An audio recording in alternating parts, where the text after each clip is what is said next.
Ladies and gentlemen, on behalf of the Dean and Chapter, I'd like to welcome you very warmly here to St. Margaret's Church, Westminster Abbey, for this CS Lewis Symposium brought to you through the Westminster Abbey Institute. If you're looking on your programme and you're thinking that I'm the the Professor Canon Theologian, I'm afraid you'll be very sorely disappointed. But my colleague and dear friend Vernon White, I'm afraid, is indisposed and has lost his voice. So you're saddled with me, the Rector of St. Margaret's Church and Chairman of the Westminster Abbey Institute. So a very warm welcome to you. It was great just now going around speaking to people to see how far people had travelled to be here from many parts of the world, and you are particularly welcome if you've made a great effort to be here for these couple of days. Now, it is a very great pleasure to introduce to you Professor Alister McGrath, someone who I've known for, over a quarter century, as it happens to be. Alister began life as a research scientist before turning to and combining with theology. Ordained into the Church of England and has had a distinguished career in academic theology and education. Amongst other things, he's been principal of Wycliffe Hall in Oxford, and in 1999 was awarded a personal chair in theology by Oxford University as Professor of Historical Theology. Alister was a founding member of the International Society for Science and Religion. He's currently Professor of Theology, Ministry and Education in the Department of Education and Professional Studies at King's College London, and I know some of his students are here this afternoon. And next year will be returning to Oxford to take up a professorship in theology and science.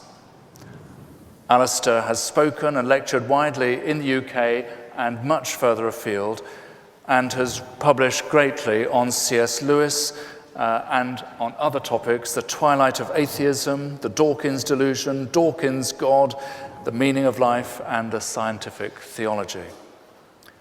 More germane, he has written that excellent biography of Lewis himself.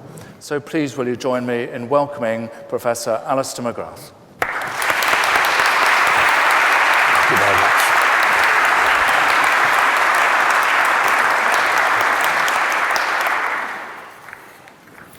Well, ladies and gentlemen, it's a very great pleasure to be able to contribute to Westminster Abbey's series of public lectures on telling the truth, by exploring how CS Lewis used rational argument to commend and to communicate the Christian faith. And Lewis is now firmly established as one of the greatest apologists of the 20th century, with a continuing legacy of influence in the 21st. And it seems to me that few apologists have achieved anything approaching his impact, which transcends denominational barriers.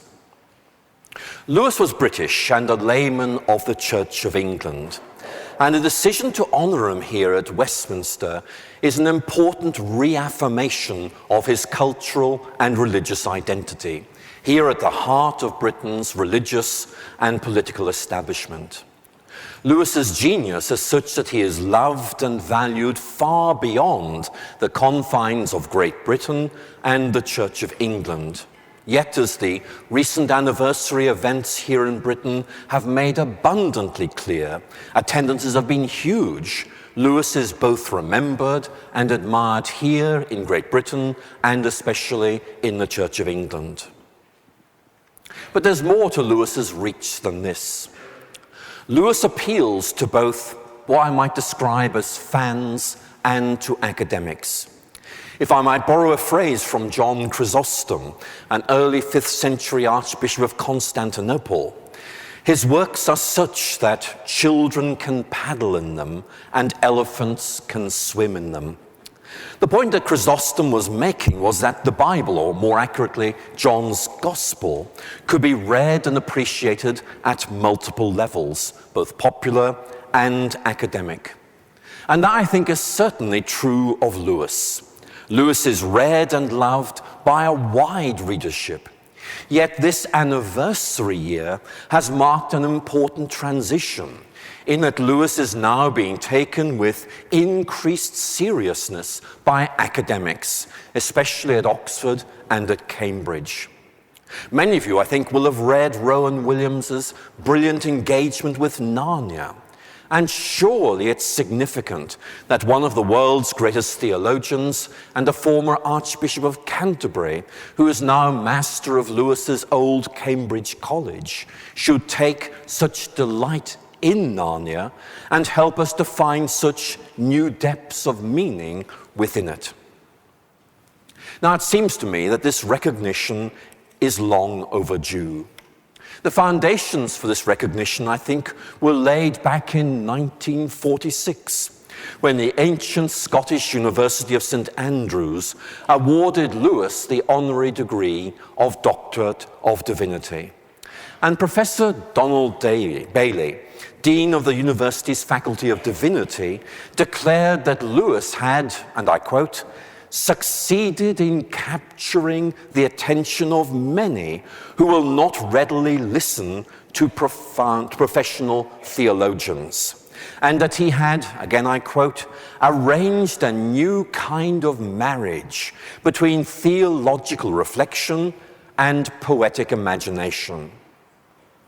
And the passing of time, I think, has confirmed that Bailey was right on both counts.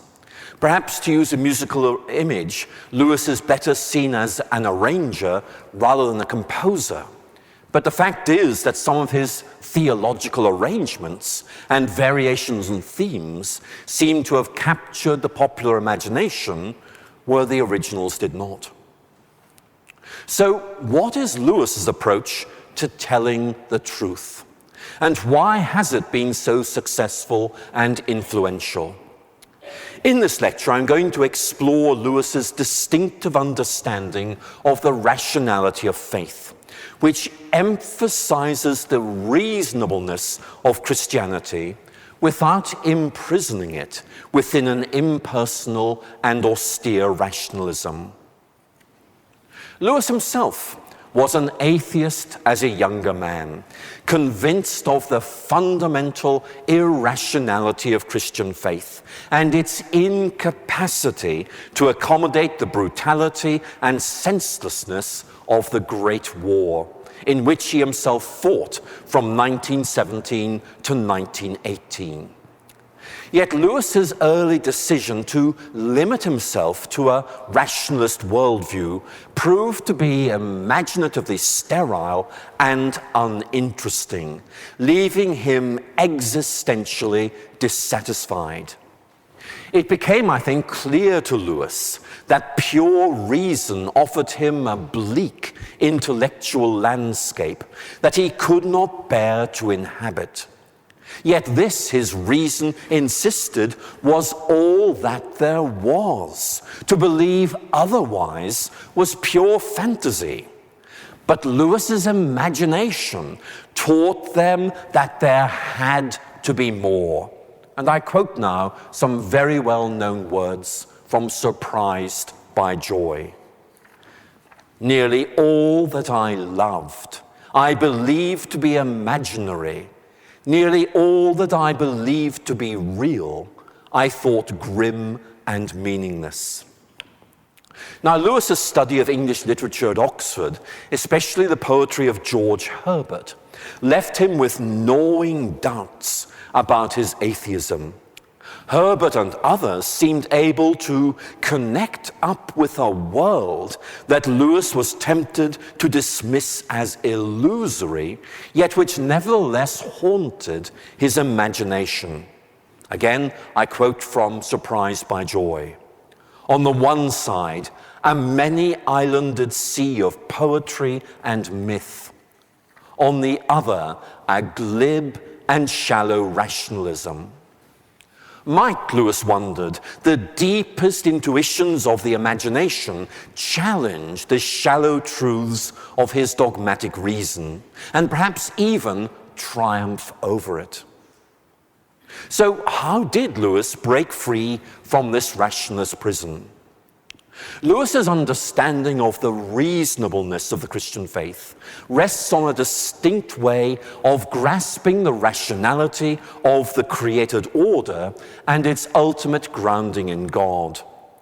Where some favor deductive arguments for the existence of God, Lewis offers his own approach, which is more inductive than deductive, more visual than purely rational. Lewis's approach is difficult to simplify as it is highly nuanced, but perhaps we could set out the key aspects of his approach along the following lines. The truths of the Christian faith lie beyond the reach of human reason. Yet when these truths are presented and grasped, their rationality can easily be discerned. And one hallmark of that rationality is the ability of the Christian faith to make things intelligible. Now, it's clear that Lewis was drawn to Christianity because of both its intellectual capaciousness and its imaginative appeal. It made sense of things without limiting itself to what could be understood or grasped by reason. And Lewis, it seems to me, echoes a theme that we find in the final canto of Dante's Divine Comedy, when the great Florentine poet and theologian, who Lewis, of course, knew and loved, expressed the idea that Christianity provides a vision of things, something wonderful which can be seen, yet which proves resistant to verbal expression. So listen to these two lines from Dante. From that moment onwards, my power of sight exceeded that of speech, which fails at such a vision. For Lewis, there's always something of a sense of a beyond, a numinous, something of enormous significance that lies beyond our reason, hinted at more by intuition than by logic. And this point, I think, had been made earlier by G.K. Chesterton, who, of course, Lewis admired enormously. Chesterton wrote these words: every true artist feels that he is touching transcendental truths, that his images are shadows of things seen through the veil. Now, while the intellectual capaciousness of the Christian faith can indeed be rationally analyzed, Lewis hints that it is best imaginatively communicated. So Lewis invites us to see Christianity as offering us a standpoint, a viewpoint, if you like, a Platonic synopticon, from which we can survey things and grasp their intrinsic interconnectedness. We see how things connect together. And Lewis consistently uses a remarkably wide range of visual metaphors, such as the sun, light, blindness, and shadows, to help us to understand the nature of a true understanding of things. Where some argue that rationality concerns the ability of reason to give an account of things, Lewis frames this more in terms of our ability to see their relationships. And this, I think, has two very significant consequences for what Lewis presents. First, it means that Lewis sees reason and imagination as existing in a collaborative relationship. Reason without imagination is potentially dull and limited. Imagination without reason is potentially delusory and escapist. Lewis develops a notion of imagined, not imaginary, imagined reality, which is capable of being grasped by reason and visualized by the imagination. But secondly, it means that Lewis makes extensive use of verbal illustrations or analogies to enable us to see things in a new way. For example, Lewis's famous apologetic for the doctrine of the Trinity and mere Christianity suggests that our difficulties in understanding it arise primarily because we fail to see it properly. If we were to see it in another way, as for example, the inhabitant of a two-dimensional world might try and grasp the structure of a three-dimensional reality, then we begin to grasp its intrinsic rationality.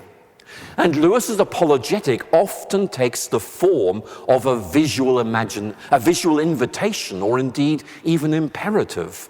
Try seeing it this way. Now, perhaps this helps us appreciate the special appeal of Lewis's Chronicles of Narnia, which present a way of seeing things embodied within stories which turns out to be rationally plausible and imaginatively attractive. Lewis's Oxford colleague, Austin Farrer, suggested that Lewis's apologetic approach might initially look like an argument, but on closer inspection, it turned out to be an encouragement to see things in a new way and thus grasp the rationality of faith.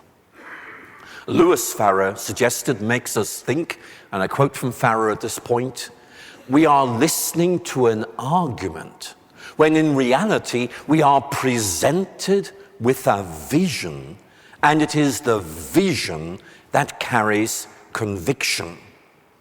So Lewis, I think, is challenging us not simply to think of Christianity in terms of theories or ideas, but rather to grasp the greater vision of reality that it makes possible and try to inhabit this way of seeing things. For example, consider Lewis's imaginative visualization of a theological truth, namely, the entrapment of the human soul through sin.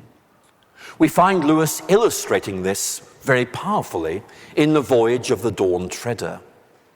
Lewis's opening line in this book is seen by many as one of its most memorable features. I quote, "There was a boy called Eustace Clarence Scrubb, and he almost deserved it." And as those of you who've read this book will know, Eustace Scrubb is portrayed as a thoroughly sympathetic, odious character whom Lewis develops as an example of selfishness. It's difficult to like him to begin with, and it's just as difficult to feel sorry for him when he changes into a dragon as a result of what Lewis calls his greedy, dragonish thoughts. Let me tell you how this happens. The thoroughly obnoxious Eustace encounters some enchanted gold.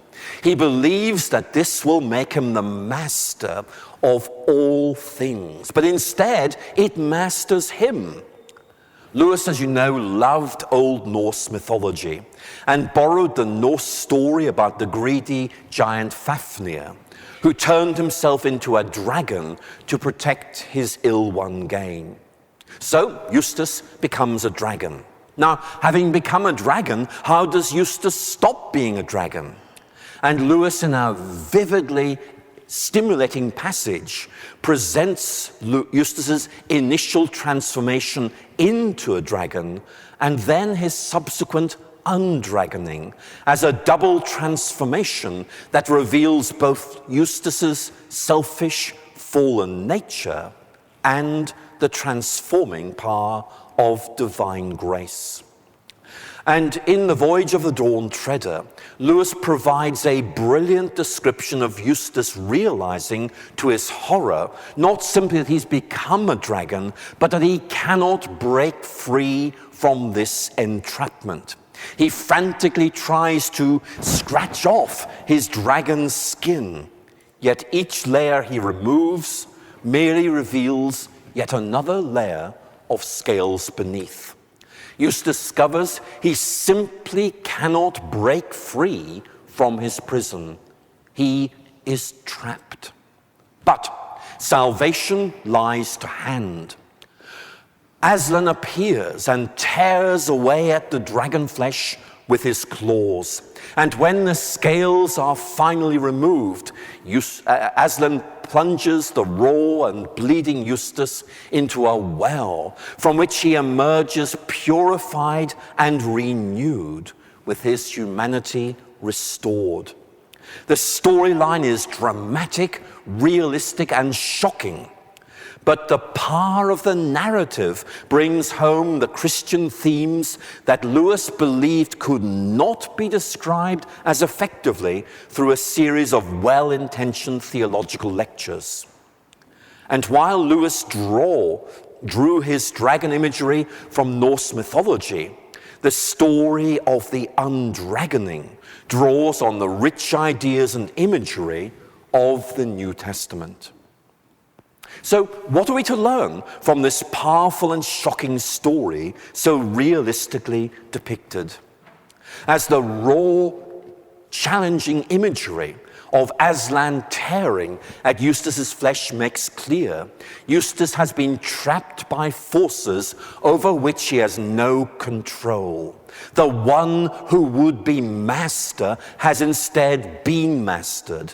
The dragon is a symbol not so much of sin itself as of the power of sin to entrap, to captivate, and to imprison.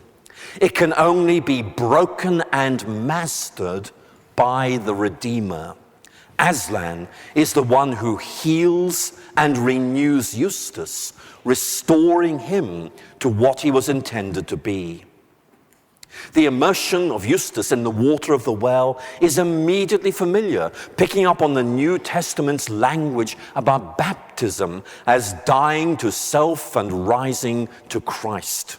And I think the omission of this aspect of the undragoning of Eustace in the recent movie version of The Voyage of the Dawn Treaders was, I think, a serious omission, because it really weakened and diluted its imaginative appeal. So there is, I think, a major theme here, and you see the point I'm trying to make. Lewis takes a classical theological doctrine, but he transposes it into a narrative, a story.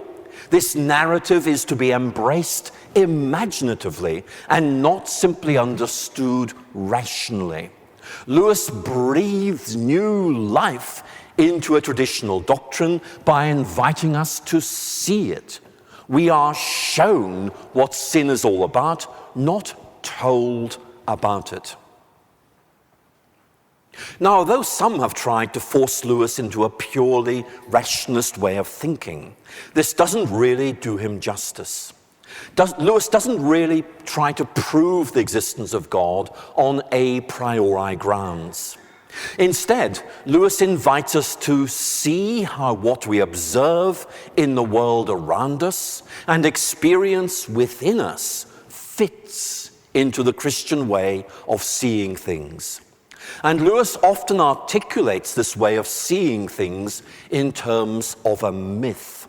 That is to say, in the technical sense of the word, a story about reality, which both invites its imaginative embrace and communicates a conceptual framework by which other things are to be seen.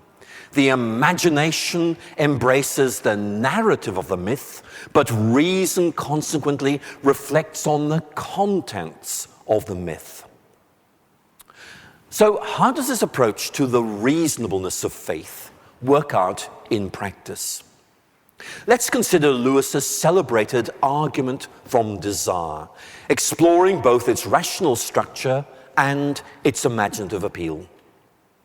The starting point for Lewis's approach is an experience, a longing for something undefined, possibly undefinable, that is as insatiable as it is elusive.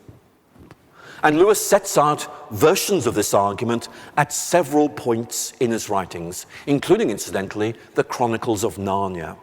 But the most important statements of this argument are the following. First of all, the 1933 statement in The Pilgrim's Regress, written very shortly after Lewis's discovery of Christianity. in which Lewis sets out an allegorical account of his own conversion, focusing on the theme of desire. Secondly, the university sermon, The Weight of Glory, preached in Oxford in June 1941 and subsequently published as an article in the journal Theology. And this, I think, is the most eloquent statement of the argument, framed primarily in terms of the human quest for beauty. Thirdly, there is the talk entitled Hope, given during the third series of broadcast talks for the British Broadcasting Corporation during the Second World War, and subsequently reproduced as a chapter in Mere Christianity. And this is generally considered to be Lewis's most influential statement of the argument. And finally, of course, we have the autobiographical work Surprised by Joy, in which this theme of joy plays a significant role in arousing Lewis's openness towards God. In Surprised by Joy, Lewis described his childhood experiences of immense longing, which he terms joy, for something unknown and elusive, triggered off by such things as the fragrance of a flowering currant bush in the garden of his childhood home in Belfast, or reading Henry Wadsworth Longfellow's poem in the style of the Swedish poem Isaiah Tegner. Lewis's epiphany of joy bathed his everyday world of experience with beauty and wonder. But for Lewis, the question was, what does this mean, if indeed it means anything at all? What way of seeing this experience might help him to make sense of it? How was he to interpret it, and what did it point to? While an atheist, Lewis dismissed such experiences as illusory. Yet he became increasingly dissatisfied with such simplistic, reductive explanations. His growing familiarity with what he termed the Christian mythology, and let us remember, Lewis uses that word myth in a technical sense, meaning a narrated worldview, led him to appreciate that these experiences could easily and naturally be accommodated within a Christian explanatory framework. So what, Lewis wondered, if God were an active, questing, personal agent, as Christianity indeed affirmed to be the case? If so, God could easily be understood as the source from which those arrows of joy had been shot at me ever since childhood, to quote from Surprised by Joy. In the sermon, The Weight of Glory, Lewis develops this theme further by exploring the human quest for beauty. And Lewis argues this is really a search for the source of that beauty, which is mediated through the things of this world, but not contained within them. I quote, "The books or the music in which we thought beauty was located will betray us if we trust to them. It wasn't in them, it only came through them, and what came through them was longing." And Lewis realized that without a Christian way of seeing things, this longing remained, I quote, uncertain of its object. Its true goal remained to be identified and attained. Whereas Christianity, Lewis declares, gives us the intellectual framework that both interprets the experience and leads us to its true goal. And in his own way, Lewis reworks the point so famously made by T.S. Eliot in Dry Salvages. Let me read you the two lines I have in mind. "We had the experience, but missed the meaning, and approach to the meaning restores the experience." In Mere Christianity, Lewis sets out this approach in a somewhat different way, while still appealing to the elusiveness of our experiences of joy. The experiences he had in mind are shared across the human spectrum. They are not specifically Christian. They are human experiences which Lewis believes are interpreted and seen in their proper light only from within the Christian tradition. And very often these experiences in wider cultural terms are framed in terms of a sense of something being there. For example, the great Russian novelist Dostoevsky spoke of a, quote, a nostalgic yearning bordering at times on unendurably poignant sorrow, which he experienced in the dreams of my heart and the reveries of my soul.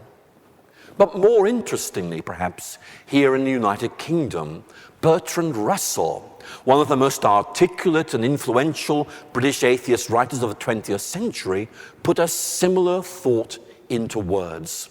Listen to what he says. This is the kind of experience that Lewis wishes to engage, interpret, and transform.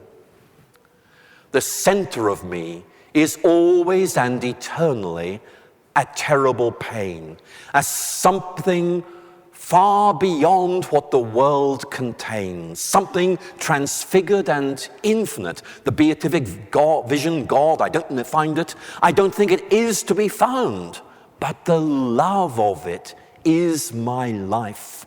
It is the actual spring of life within me.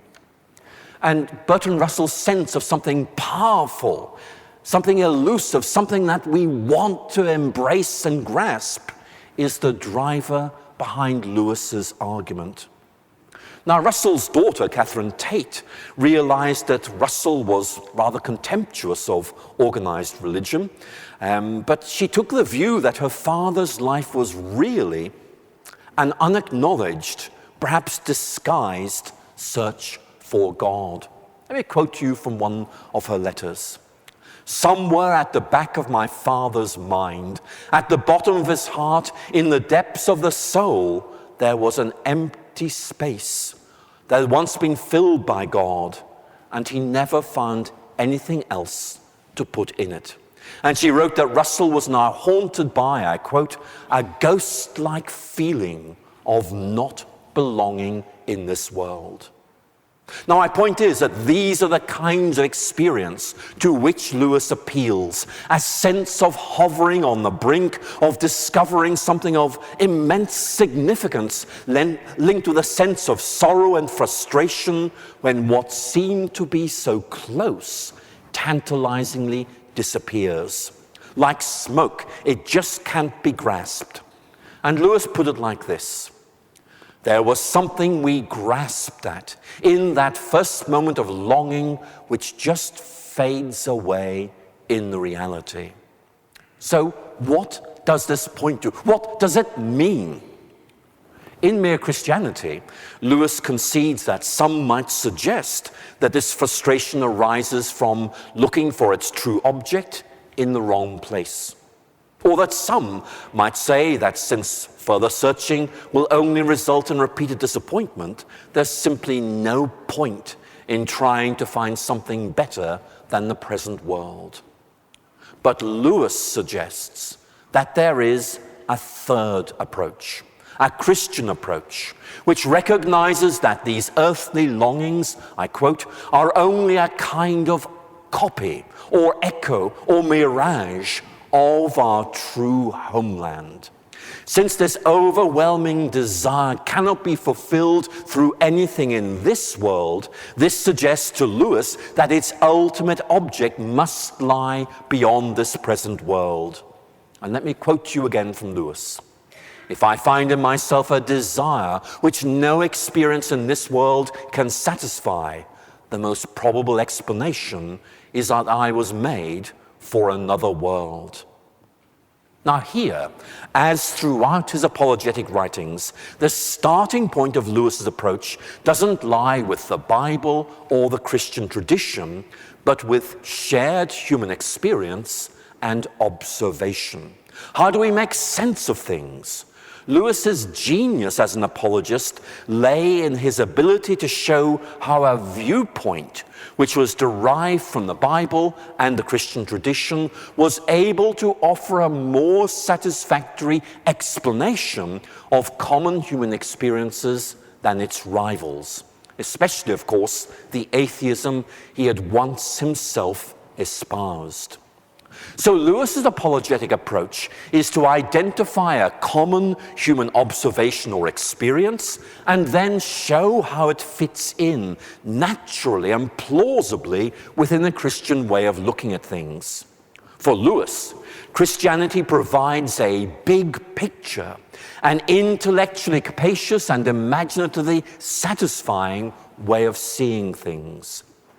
Now, Lewis was always emphatic that nothing can be proved on the basis of observation or experience. Yet while such observations of nature or an experience prove nothing, they certainly suggest certain possibilities and even intimate what they might mean.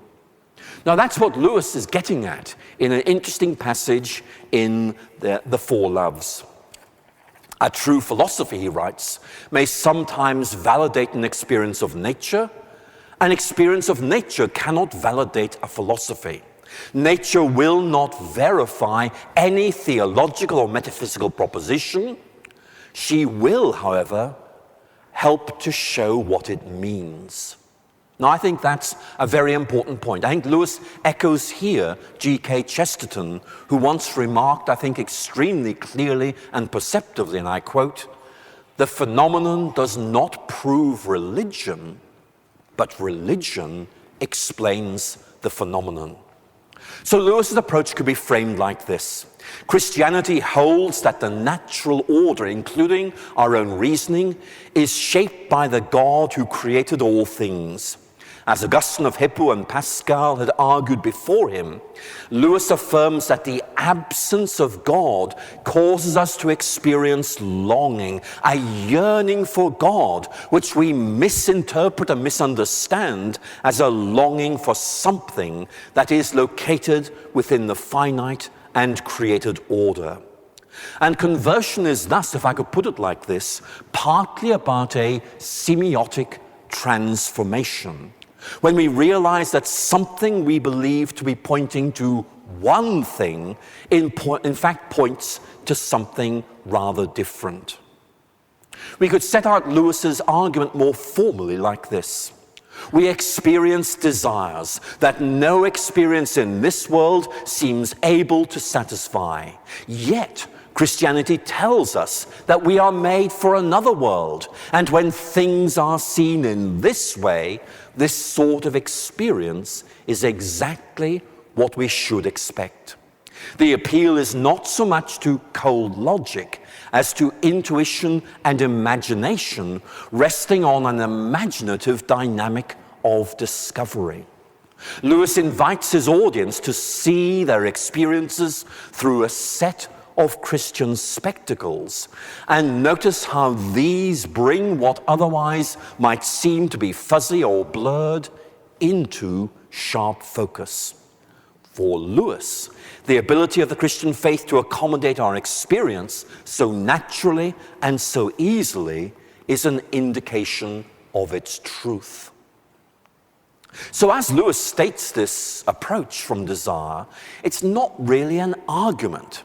It's more about observing and affirming the fit between a theory and observation. It's like trying on a hat or a shirt for size. How well does it fit? How many of our observations of the world can it accommodate, and how persuasively? Lewis's way of thinking also shows some similarity to a related approach within the natural sciences, now generally known as inference to the best explanation. And this approach recognizes that there are multiple explanations of observations and suggests how criteria might be identified to determine which of these explanations was to be considered the best. Now, this same approach we see in Lewis's argument from morality. This is sometimes portrayed in ridiculously simplistic terms, like, for example, experiencing a sense of moral obligation proves that there is a God. Lewis didn't say that, and he certainly didn't think that. As with the argument from desire, Lewis's argument is rather that the common human experience of a sense of moral obligation is easily and naturally accommodated within a Christian framework. So where does Lewis take us from there? How does he move from interpretation to transformation? For Lewis, our experiences and intuitions, for example, concerning morality and desire, are meant, I quote, to arouse our suspicions that there is indeed something which is directing the universe. And Lewis argues that our moral experience or experience of desire suggests there is a deeper order to things which we are able to understand and to grasp. For example, concerning the moral approach, he writes, "We come to suspect that our moral experience suggests a real law which we did not invent and which we know we ought to obey." In much the same way as our experience of desire is best understood if that desire is an image or a copy or an echo of another place which is our true homeland. And as we track these suspicions and follow them through, we begin to realize that it has considerable imaginative and explanatory potential. What was initially a dawning suspicion becomes solidified as a growing conviction that it makes sense of what matters to us naturally and persuasively. So what can we learn from Lewis's approach to telling the truth? Perhaps I could mention 2 points in bringing this lecture to a close. First, Lewis helps us to see that apologetics need not take the form of deductive argument, but can be understood and presented as an invitation to step into the Christian way of seeing things and explore how things look when seen from this standpoint. In effect, try seeing things this way. If worldviews or meta-narratives can be compared to lenses, then which of them brings things into sharpest focus? And secondly, I think this is a very important point. We need to realize that Lewis's explicit appeal to reason involves an implicit reason to the imagination. And perhaps this helps us to understand why Lewis appeals to both modern and postmodern people. I think I need to say that I see no historical evidence whatsoever that compels me to argue that Lewis deliberately set out to appeal to both modern and postmodern people. The evidence suggests simply he saw things this way naturally and never formalized it as some kind of synthesis of these two very different modalities of thought. But Lewis gives us a synopticon, a viewpoint, a way of seeing things which transcends the great divide between modernity and postmodernity, affirming each of their strengths while subtly correcting their weaknesses. Yes, Lewis affirms the rationality of the universe, but he does so without plunging us into an imaginatively drab world of cold logic and dreary argumentation. Yes, Lewis affirms the power of images and narratives to captivate our imagination, but does so without giving up on the primacy of truth. As the churches face an increasingly complex cultural context in which they must preach and minister, it seems to me that Lewis offers us insights and approaches that are potentially enriching, and I venture to suggest might also be culturally plausible and intellectually persuasive. In the end, Lewis tells the truth by showing the truth. He offers us this intellectually capacious, imaginatively compelling vision of the Christian faith, perhaps best summed up in his lapidary statement at the end of his essay, Is Theology Poetry? And using a very powerful visual image, Lewis invites us to see God as both the ground of the rationality of the world and the one who enables us to grasp, to see that rationality. Here is the quotation I have in mind. I believe in Christianity as I believe that the sun has risen, not only because I see it, but because by it I see everything else. And it seems to me that that beautifully crafted sentence is a fitting memorial both to Lewis himself and his rich understanding of faith. I must end. And I do so by noting a parallel between Lewis and the Genevan reformer, John Calvin.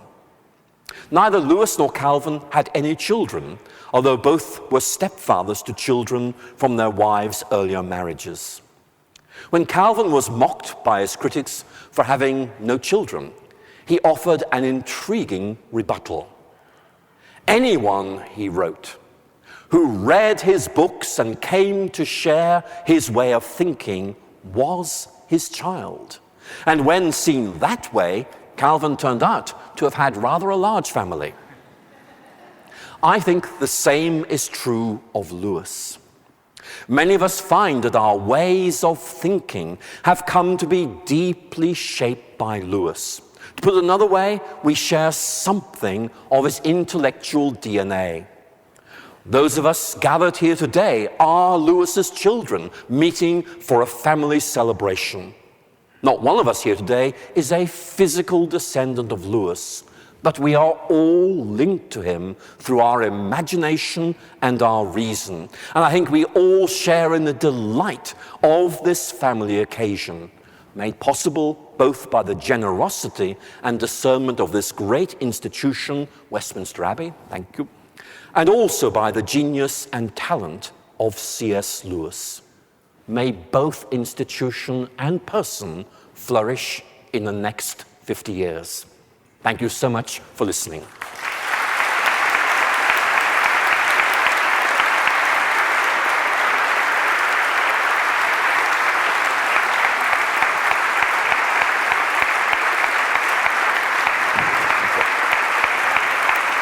Thank you very much. Thank you.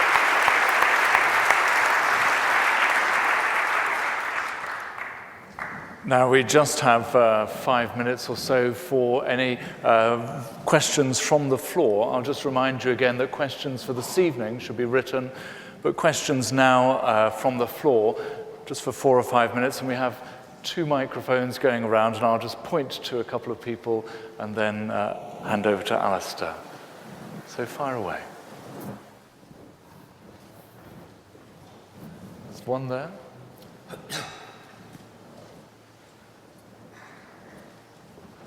Could you keep your hand up, please, just so the verger can see you?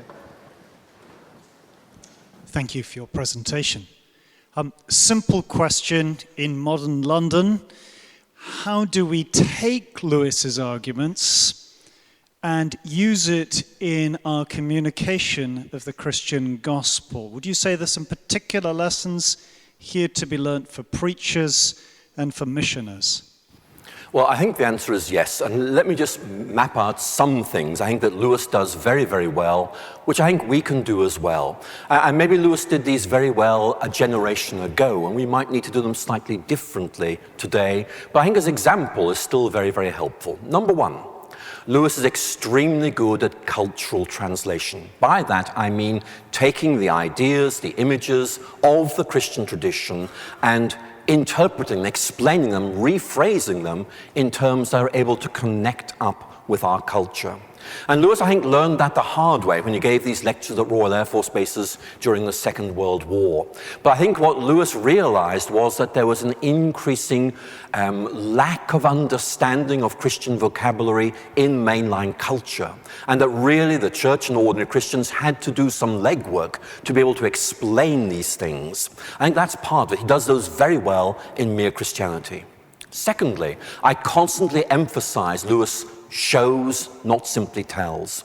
I think that is important because our culture does respond very, very positively to narratives, to images, and put those together, and films.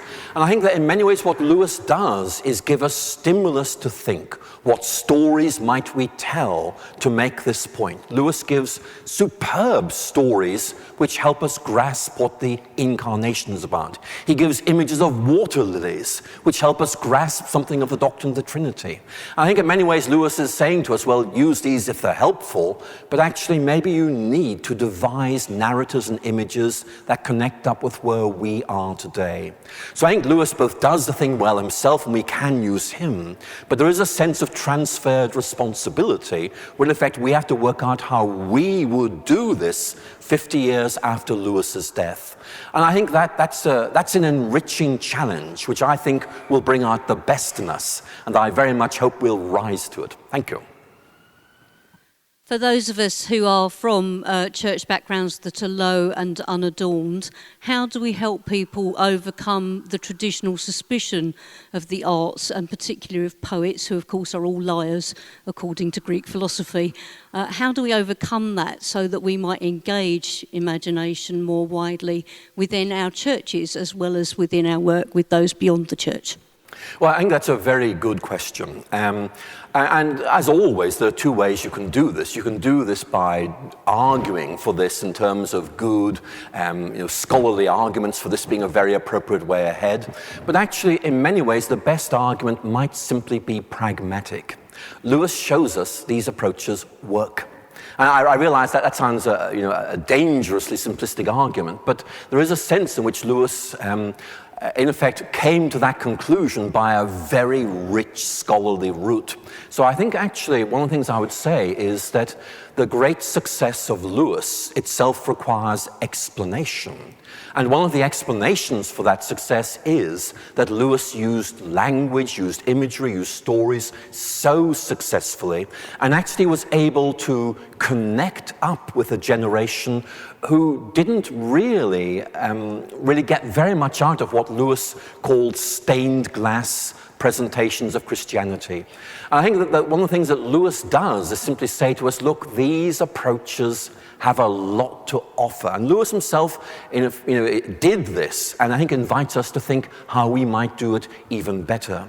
But I think somehow it really does need to be done. Lewis, in Surprised by Joy, quotes a line from Goethe, which he really found very, very moving. And he talked about, Goethe's line talks about grey theories and the golden tree of life.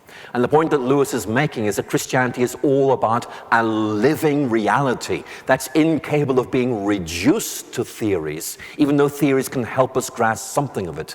And maybe poetry, maybe literature helps us to grasp the reality of that living God more than pure theories do. I think that Lewis has bequeathed a challenge to pure theory, which is something we do need to take very seriously. Thank you. Question over here, please. Thank you very much. The work of the Holy Spirit, you didn't refer to how the Holy Spirit inspired imagination in the intellect in Lewis's work. Could you comment on that? Yes, I'd be very glad to. Lewis himself doesn't actually talk about this hugely, although I would certainly say that is implicit in a lot of what he writes. But certainly Lewis's image, for example, of arrows of joy clearly is implying it's not simply that God just leaves certain things statically in the world embedded there, that actually God is actively engaged in this. And his way of thinking about the Trinity certainly in effect suggests something like this, that God in effect is constantly challenging us, probing us, shooting at us, moving us, engaging us, not simply leaving us to discover things on our own, but rather prompting us, encouraging us to discover things. It's all about God helping us to discover what otherwise might lie beyond us, but once we've grasped it, we can see its intrinsic rationality.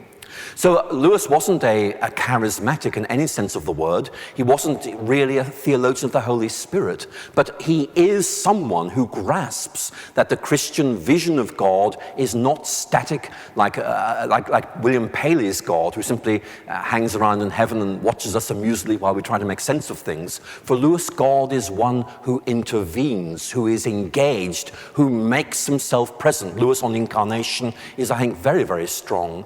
And you might also think of Lewis's own conversion narrative in Surprised by Joy, which is all about the relentless advance of God. That's not about Lewis discovering God, it's about God advancing on Lewis. And so I think Lewis really does find ways of trying to maintain that God is active and present, not simply some distant object of reflection. No, God is in the mix. And Lewis's analogies for the Trinity, I think, do bring that out reasonably well. Thank you. Thank you. A couple more questions. Just behind the pillar there. Nigel, could you come down to the one in front of the pillar?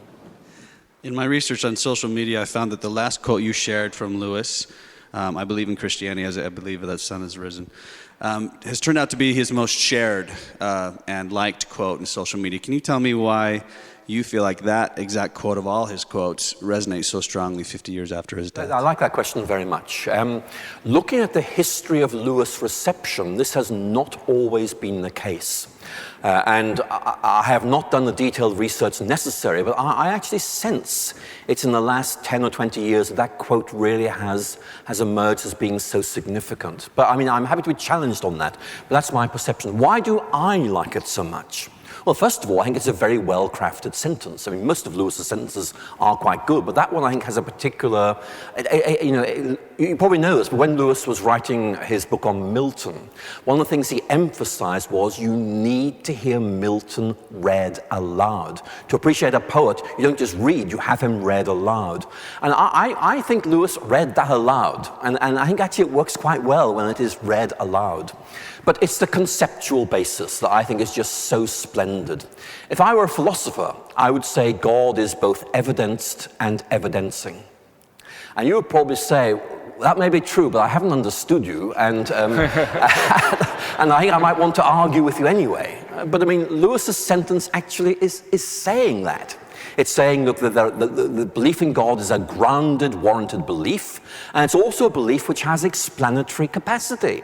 And Lewis has managed to say something which I think is actually quite philosophically significant, but he's done it in a rather memorable way that resides in your imagination. And as you replay that quote in your mind, you can actually unpack the philosophical baggage as you do so. So I think it is a good illustration of Lewis's distinctive approach. Memorable phrases and images stay with you, and you replay them, you pick at them, and you get more out of them as you do so. Thank you. It might just be worth saying that at the insistence of my colleague, Canon Vernon White, we are including that text on the memorial stone that will be unveiled tomorrow. And very appropriate too. Very appropriate. Another question, just here, please.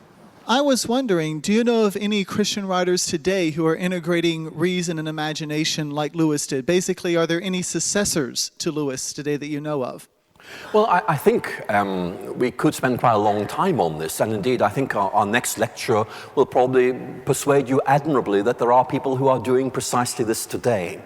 But I think Lewis does it particularly well, and I think in many ways one of the reasons why Lewis is rightly so affirmed is that actually he's both a role model and inspiration. He's saying this needs to be done, he does it in his own way, and actually he gives us a resource to take away and do ourselves. So I personally would take the view that Lewis has made his point very well, that many have learned from it, and the real question I think for many of them is how best to do this. Not that it should be done, that's agreed. It's how to try and do this. And I think that, I myself feel very strongly that we need books that will come to perhaps even displace The Lord of the Rings, The Chronicles of Narnia, because they have taken what Lewis and Tolkien did a generation ago and actually maybe even done it better, but certainly done it in such a way that connects up with where we are today.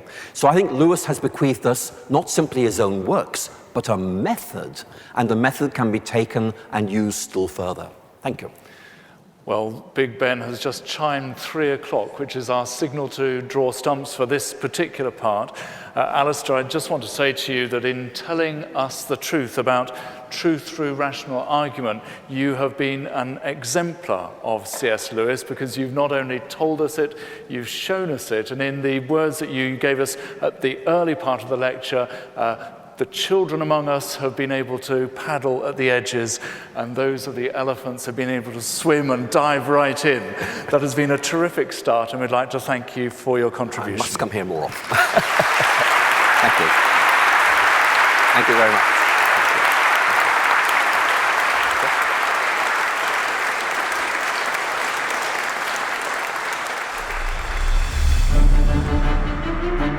Thank you.